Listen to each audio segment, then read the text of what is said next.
Thank you very much, Mr. President Tshisekedi, for granting me the opportunity for this interview. It's a pleasure for me to be sitting with you here in Kinshasa. I really appreciate it. Thank you, Madam. We are also proud of you, and we are honored to be interviewed by the only African journalist in the White House. You're welcome to Kinshasa, you along with your delegation. Thank you, Mr. President.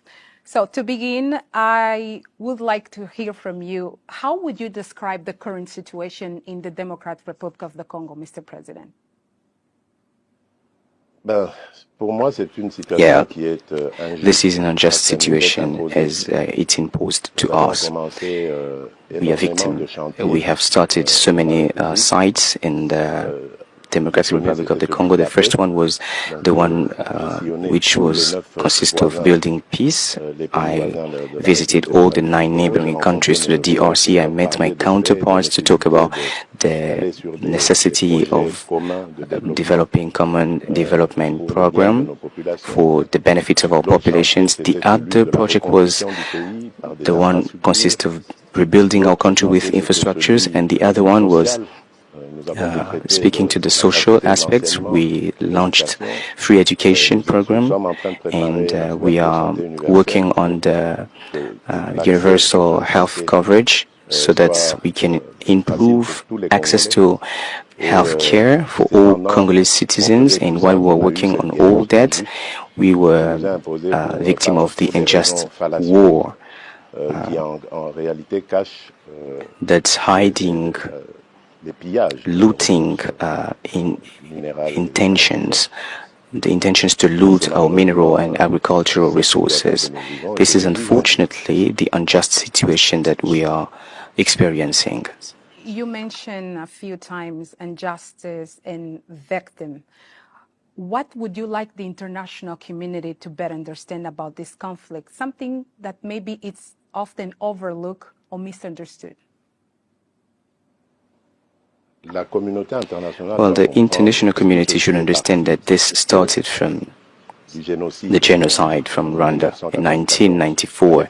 Back then, the DRC was called Zaire, and the Zaire president, late Mobutu, was invited to open the borders to receive the Rwandan refugees that were running away from genocide. But unfortunately, among those victims, there was among them genocide causes, doers, and we would have done it otherwise in order to control those genocide doers. But we gave to Rwandan army the authority to enter the Congolese territory and to sort that issue.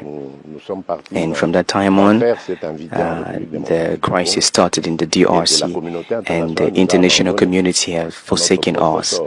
And we are victims, and we have millions of victims recorded since then.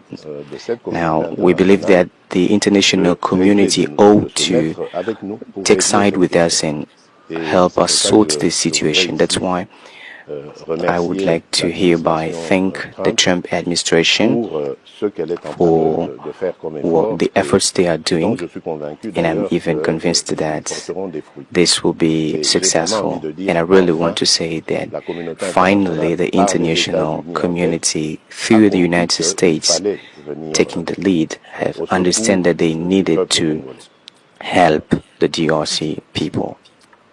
Let's then talk about this upcoming peace deal signing ceremony. What is this peace deal about? Can you explain?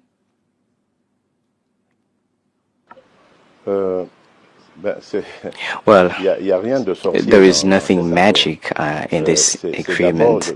As I just said, it's all about the awareness within the U.S. administration, the awareness on the conflicts that exist for about 30 years and which has caused millions of victims. So, just like any other initiative, it consists of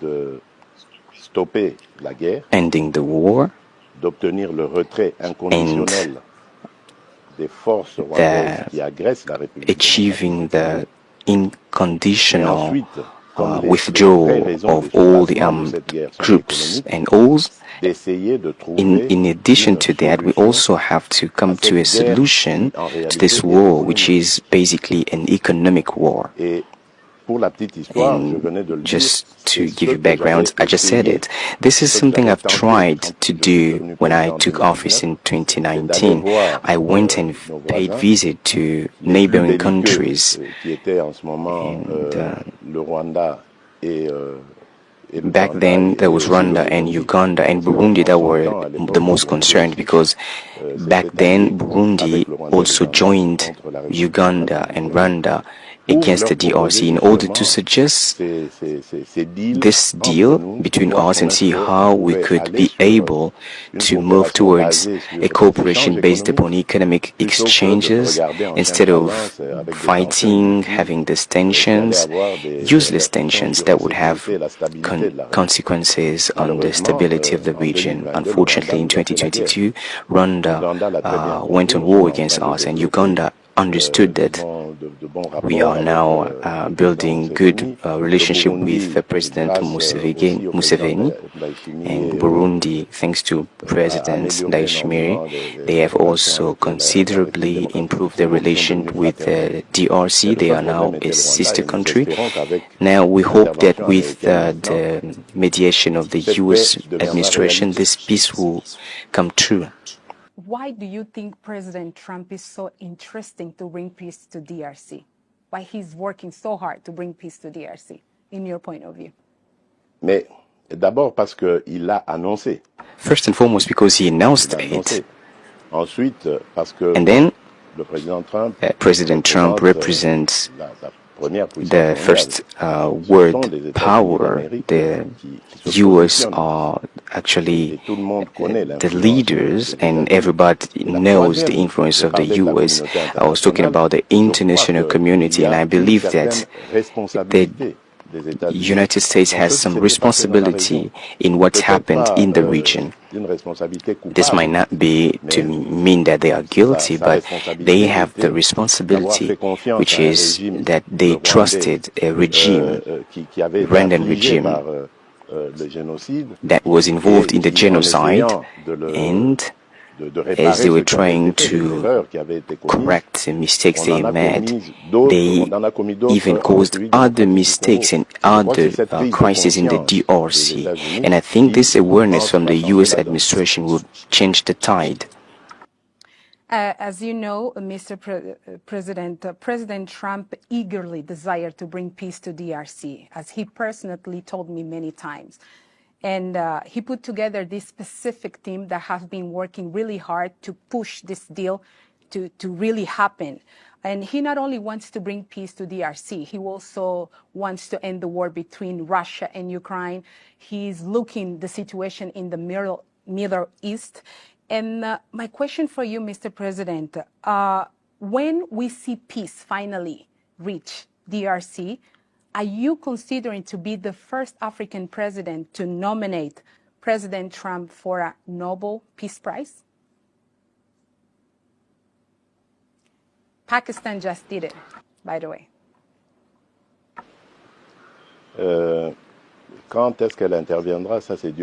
When would we achieve peace? God alone knows. I owe something to President Trump. I acknowledge that he really considered this issue personally, and we really owe acknowledgement for this. He appointed a very ineffective team led by Dr. Massad Boulos. They are working with, in collaboration with our friends from Qatari, and also with the presence of the African Union, led by President Foreign Yassir Bey. Well, this is something that's progressing very well, and now we are at the point of the principal agreement. A set of principles have been selected for the agreement, and if everything goes well, by the end of next week, both of our foreign ministers from Congo and Rwanda would meet in the United States to sign more than a principal agreement, and then we will come to endorse around President Trump in the United States. But I don't know when that would take place. It will depend upon both the progress of the events on the ground, but also it will depend on the U.S. agenda, as we know that the U.S. are involved in so many issues. You talked about the Middle East, and you talked about the war between Russia and Ukraine, and we also have the conflict between Rwanda and the DRC. So it will depend on those, but I think this might take place around mid-July. But then after that, I believe if they manage to achieve this, to end an unjust conflict that has caused thousands and hundreds of thousands of dead. And some people would say that this war has caused more dead than the Second World War. And I think if President Trump, thanks to mediation, managed to definitely end this war, he would really deserve this Nobel Prize. I would go the first to vote for him.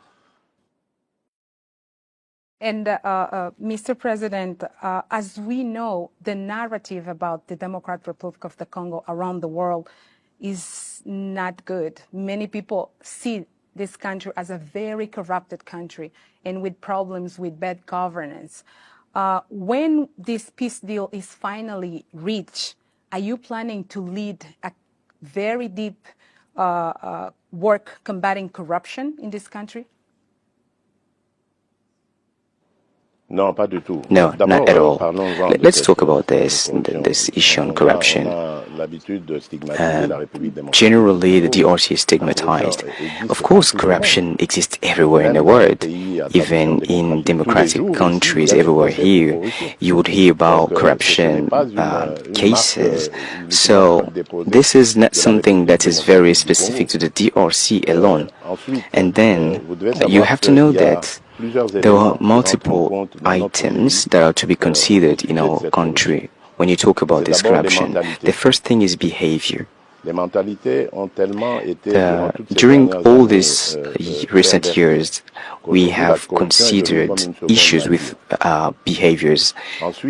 Consequently, corruption is very key and very obvious in African Congolese people. And then we also have this legal system of the country, which should see to sorting this issue. And we also have the social conditions, meaning the salaries that are making it difficult for other people to eat and to melt. And this is something that we have started working on since I took office in 2019. We started fighting against that. I have established multiple mindset change mechanisms, and there is a unit that's focused on that, and there is another one that's fighting against corruption via sensitization and denunciation. I started reforms, and today I think it's not perfect yet, but still we are working on it. Have you seen progress? Yes, of course. If you recall the progress, I will mention that the third element is the revenues. When I came to power, the budget of the DRC was around $1,000 billion, and today we have tripled this amount, and today we are able to collect that thanks to the mechanisms that we have established. We have collected more revenues, and we are also going to mobilize our efforts as we have to diversify our economy. We are going definitely to enlarge our we're going to have the possibility to improve the effectiveness of the justice and the legal system, and this would enable us to reduce the impact of corruption on the economy. So we just need some time, and we also need peace and stability. This will allow for us to achieve all this. That's why the deal, as we were talking about that, the economic deal with the United States is well perceived here, as this will allow for us to not only extract our minerals and to also assign responsibles for those, but also to process them and transform them locally by improving our energy capacity of transforming or providing value addition, creating job and wealth, and this will allow for an economic development, and this will have impact on the mindset of the Congolese people, as I just said, and this will allow for them to work for the development of their country instead of corrupting the economic system. So that's it. We just need some more time. We need concentration. We need peace and stability. President, the peace agreement, the peace that will come to DRC will bring a lot of opportunities for investment. Are you considering to boost this fight against corruption? Because there is many investors that will be looking to come to DRC. But the current situation is not the best. Still, corruption is there, even though President mentioned there is a lot of effort being done to fight corruption. But are you planning to boost this fight against corruption? Of course. But we did not wait for this economic deal to launch these initiatives. I'm already talking about what we've done with our Chinese friends. When I came to power, I saw injustice in the partnership that China signed with the government, and I sorted that injustice. I traveled to China and I spoke with the leadership, and I told them that I was expecting a win-win partnership, but unfortunately I noticed that here China was taking most parts of the benefits than the Congo, and our Chinese friends accepted to review that, and now we are trying to rebalance things regarding that.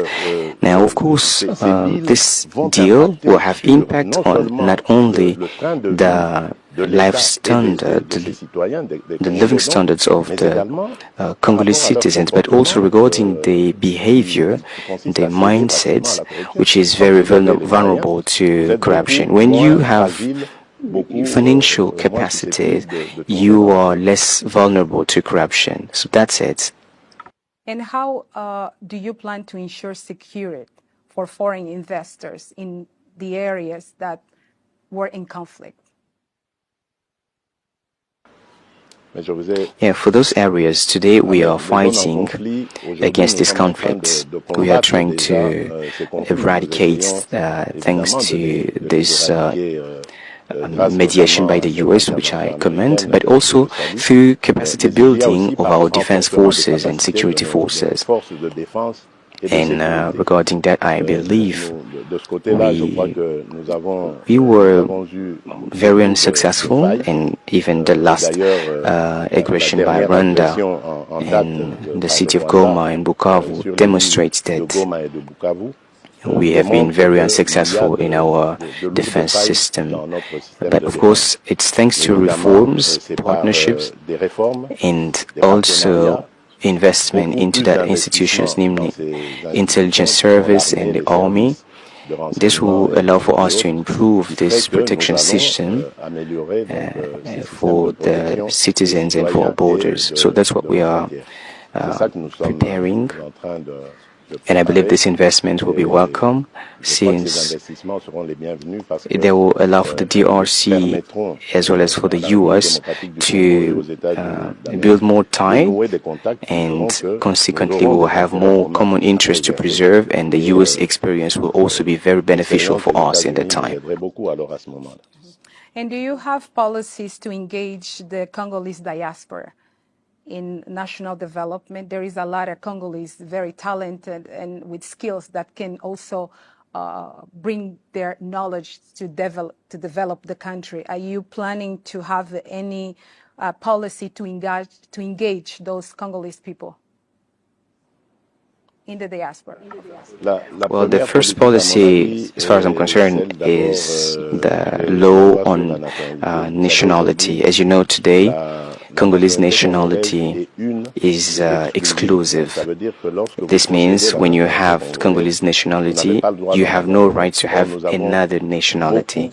While we have lots of citizens from the Congo and who have gotten additional nationalities. So we have to really fight for this principle. But in the Congo, it's very sensitive since we have borderline conflicts, namely the conflict with Rwanda, where we saw that we were victim of infiltration. Rwandan citizens came and introduced themselves as being Congolese, so this is a very sensitive topic. And the second thing that we have already started doing, which is cancelling visas for citizens with Congolese origin. Even though they have another additional nationality, they have the right to come back to the Congo without any visa requirements. So this is something effective since I took office. Now we're also working and trying to come up with taxation incentives for those Congolese people that would come back to the Congo with the purpose of investing. But of course, you talked about those who have knowledge and skills, maybe professors or doctors. We're also trying to improve conditions thanks to the development program of 145 territory development that I have established with the purpose of improving the living condition in those territories that are living in unsecure conditions. We are building agricultural feeder roads, schools, have facilities, administration offices, in order to make life more comfortable and fight against rural exodus. And I believe all this will have impact on the decisions of our fellow countrymen that are living abroad, that will decide to leave the United States and come to the countryside, somewhere in a remote area in the Congo, maybe in Ituri, Chopo, Kasai, and you name it, to go and contributes to development. So these will be the major pillars that we are developing. As I just said, it takes peace and stability because it's impossible to achieve such without peace and stability. Mr. President, I have one more question that probably many Africans are trying to listen from you. In your point of view, what is so difficult for Africans to find solution for their own problems? For example, what went wrong with Luanda process, Nairobi process, African Union, SADC, all those Africans trying to bring solution for this conflict between DRC and Rwanda, that at the end of the day, DRC ended up looking for solution in Doha, and now is the United States leading this peace process? Madame, vous avez posé une question vraiment, well, you've asked a very key question, which speaks to the very necessity of the existence of Africa. And I'm very against this sort of hypocrisy that we have between Africans. We easily talk about African solutions to African problems, but to some point, thanks to this trial, this unjust crisis that we've been experiencing caused by Rwanda, it's helped me have a clear view of this slogan, which is void. And we had proof and evidence. We were subject to Rwandan aggression, but I did not see African countries, at least not many African countries, that would stand and claim against us. Some counterparts would approach me and tell me during some forums and African forums, they would tell me something in private, but they would not be able to say it openly.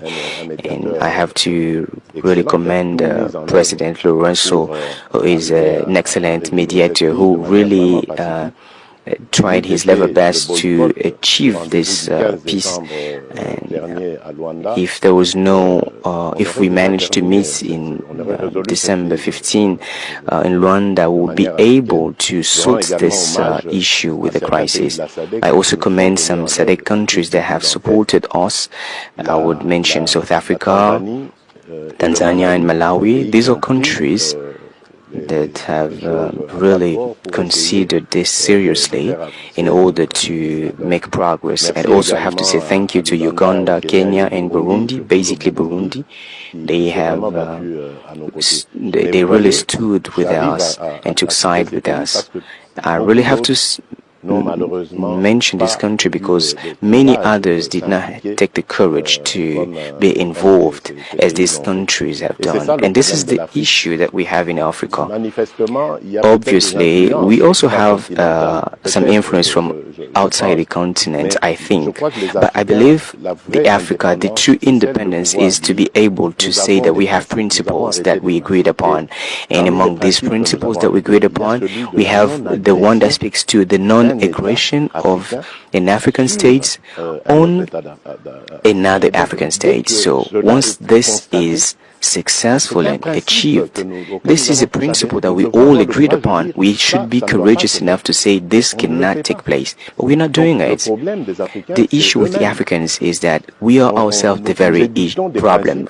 We are accepting and agreeing upon principles that we do not abide by. When I took office in 2019, there was a resolution that read, in 2020, the objective would be to silence the arms and weapons in Africa. Was it achieved? No. Today, it's very unsuccessful, meaning we are voting principles that we do not even abide by. As long as we behave this way, other continents would never respect us, would be crying here and there saying that African people are not respected. This is what we have to start doing. We can only be respected by others as long as we are able to respect the commitment we made. Mr. President, that we as an Africans, we are not united. We don't have the same view in some matters. That's why we continue to have those problems. Well, our union is only, it's not real. How can you ever talk about unity when a nation can go cause millions of deaths in a neighboring territory? And this is seen by everyone with the purpose of looting of minerals. What kind of unity would you talk about? I want you to really delve deeper into this word. I cannot define unity with this behavior. So it's only, it's not real, that unity. We just talk about it, but it's not real. Maybe I was naive as I believed in this African unity, but I think it's, I think this is the lesson that I learned from this crisis, and it's really therefore important to go everywhere across Africa and say that the African unity that we all talk about is not real. The African unity would really start with respecting the principles that we have selected and voted for, and the one that... Last question, Mr. President, what message would you like to send to President Trump, saying that finally those years of war that Congolese people have been suffering is about to end? Well, first of all, I have to say thank you for his interest, as during the first term of President Trump, he completely overlooked Africa. But now he has demonstrated interest for Africa, and we thank him for that. And I also want to encourage him to pursue and advance. For Africa, I am convinced, and I believe I'm not the only one believing this, Africa is the future of the world. Now is high time to prepare for this future, taking side with Africa and supporting us in our efforts aiming at developing our continent. And I'm convinced that if President Trump keeps on doing that, he will remain the president, if not the greatest, at least one of the greatest that the United States has ever had. And I believe he will receive this Nobel Prize. Thank you, Mr. President. Thank you very much. Merci, madame. Thank you, madame. Thank you, madam. I'm honored.